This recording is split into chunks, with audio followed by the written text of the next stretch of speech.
Corridor কি? আমাদের বাংলাদেশের রাজনীতির মধ্যে সবচেয়ে বড় আলোচনা হচ্ছে এখন করিডোর। প্রধান উপদেষ্টা ঘোষণা করেছেন মিয়ানমারের জন্য বাংলাদেশে করিডোর খুলে দেওয়া হবে। তাহলে করিডোরটা কি?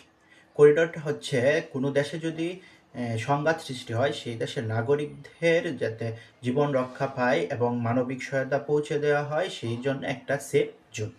তবে আপনি জাতিসংঘের সনদ অনুযায়ী এবং রেড ক্রিসেন্টের মত অনুসারে আপনি যদি করিডোর খুলতে চান তাহলে বিবাদমান পক্ষে অর্থাৎ যে দেশে সংঘাত সৃষ্টি হয় সেই দেশের পক্ষের কিন্তু মতামত নিয়ে করিডোরটা করতে হয়। আপনি এই আমাদের যে বর্তমান উপদেষ্টা ডক্টর মোহাম্মদ ইউনূস তিনি যে করিডোরটা ঘোষণা করেছেন সেটা কি মিয়ানমারের সাথে পরামর্শ করে দিচ্ছেন? মিয়ানমার কি মত দিচ্ছেন এখানে করিডোর দেওয়ার জন্য? না। যদি এটা এককভাবে হয় তাহলে সেই করিডোরটা বেশি দিন টেকসই হবে না। এমনকি সেই করিডোরটা পরবর্তীতে সংঘাতে রূপ নিতে পারে। এটা দেশের জন্য সার্বভৌমত্বের একটা হুমকি। এরকম করিডোর আমরা ৭১ সালে মুক্তিযুদ্ধের মাধ্যমে দেখেছি। ভারত বাংলাদেশের জন্য করিডোর খুলে দিয়েছিল।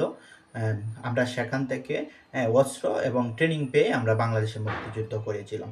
কিন্তু এর প্রেক্ষিতে ভারতের কিন্তু মূল্য দিতে হয়েছে। পাকিস্তান কিন্তু ভারতে আক্রমণ করেছিল।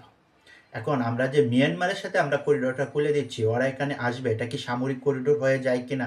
এই বিষয়টা একটু খেয়াল রাখতে হবে।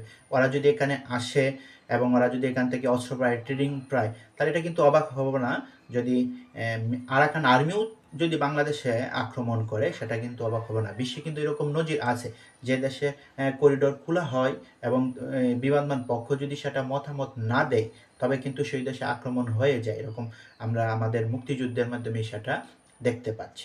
তবে করিডোর দেওয়ার আগে বাংলাদেশের জনগণ এবং বড় বড় রাজনৈতিক দল যারা যারা আছে তাদের সাথে যদি একটা পরামর্শ করে নেওয়া হতো তাহলে মনে হয় যে করিডোর দেওয়াটা অনেকটাই ভালো হতো। তবে করিডোর এখানে মিয়ানমারের সাথে চীন, ভারত এবং রাশিয়ার একটা বড় স্বার্থ এখানে জড়িয়ে আছে।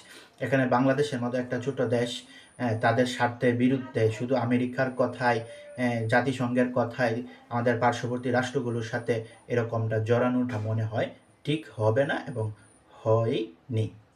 বাকিটা সিদ্ধান্ত সরকারের উপর।